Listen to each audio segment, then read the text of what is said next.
একদম কম মশলায় রুই মাছের কালিয়া তৈরি করে দেখাবো। যারা কম মশলা খেতে পছন্দ করেন তারা এইভাবে তৈরি করে দেখতে পারেন। মাছের মধ্যে এমনিতেই মশলা বেশি দিলে খেতে ভালো লাগে না। আসসালামু আলাইকুম, কেমন আছেন সবাই? যে যেখান থেকেই আমার ভিডিওটি দেখছেন সবার জন্য রইল অনেক অনেক শুভেচ্ছা ও ভালোবাসা। তৈরি করার জন্য আমি এখানে কয়েক টুকরো রুই মাছকে কেটে ধুয়ে পরিষ্কার করে নিয়েছি। এবার সাথে দিয়ে দেব সামান্য একটু লবণ, সামান্য হলুদের গুঁড়া, সামান্য মরিচের গুঁড়া। মাছের টুকরোগুলোকে এবার ভালোভাবে মেখে নেব। মেখে নেওয়া হয়ে গেলে চুলায় একটি প্যান বসিয়ে তেল গরম দিয়ে দেব। তেলটা গরম হয়ে আসলে মাছের টুকরোগুলোকে দিয়ে ভেজে নেব। মাছ ভাজতে কিন্তু সবাই পারে, তারপরেও আমি করে দেখাচ্ছি। মাছগুলোকে আমি একটু হালকা করে ভেজে নেব, খুব বেশি লাল লাল করে মাছগুলোকে ভাজবো না। ভেজে নেওয়া হয়ে গেলে এবার মাছের টুকরোগুলোকে তুলে নেব।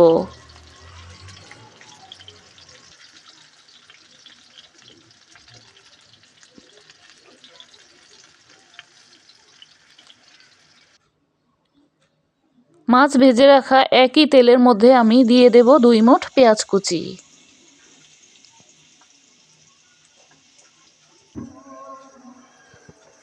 এবার পেঁয়াজটাকে তেলের সাথে ভেজে নেব।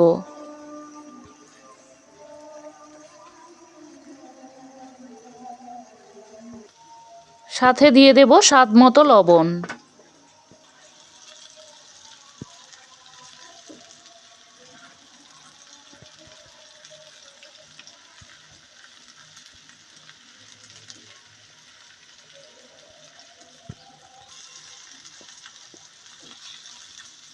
পেঁয়াজটা যখন এরকম একটু লালচে কালার হয়ে আসবে তখন দিয়ে দেব 1 চা চামচ হলুদের গুঁড়া, 1 চা চামচ লাল মরিচের গুঁড়া, আধা চা চামচ ভাজা জিরার গুঁড়া।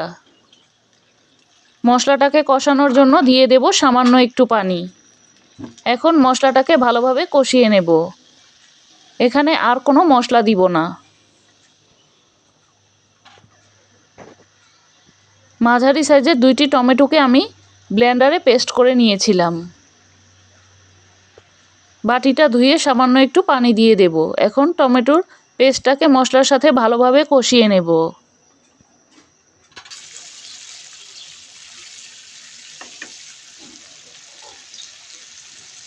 ভালোভাবে কষিয়ে নেওয়া হয়ে গেলে দিয়ে দেব 3 টেবিল চামচ টক দই। টক দইটাকে আমি ফেটিয়ে নিয়েছিলাম। টক দইটা দেওয়ার পর মশলার সাথে আরেকটু ভালোভাবে কষিয়ে নেব।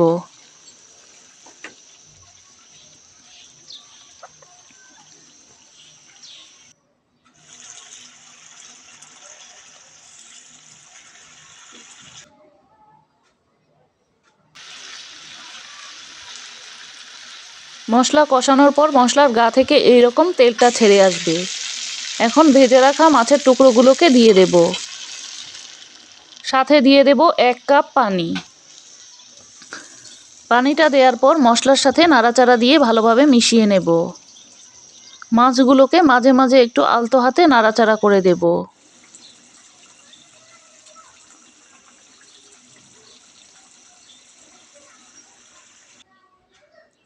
ঝোলটা একদম মাখা মাখা না হওয়া পর্যন্ত রান্না করে নেব।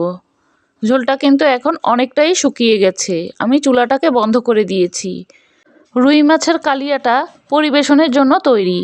গরম ভাত বা পোলাওয়ের সাথে খেতে কিন্তু বেশ ভালো লাগবে। চাইলে আপনিও এইভাবে ট্রাই করে দেখতে পারেন। আবারও দেখা হবে নতুন কোনো রেসিপি নিয়ে। সে পর্যন্ত ভালো থাকবেন, সুস্থ থাকবেন। আল্লাহ হাফেজ।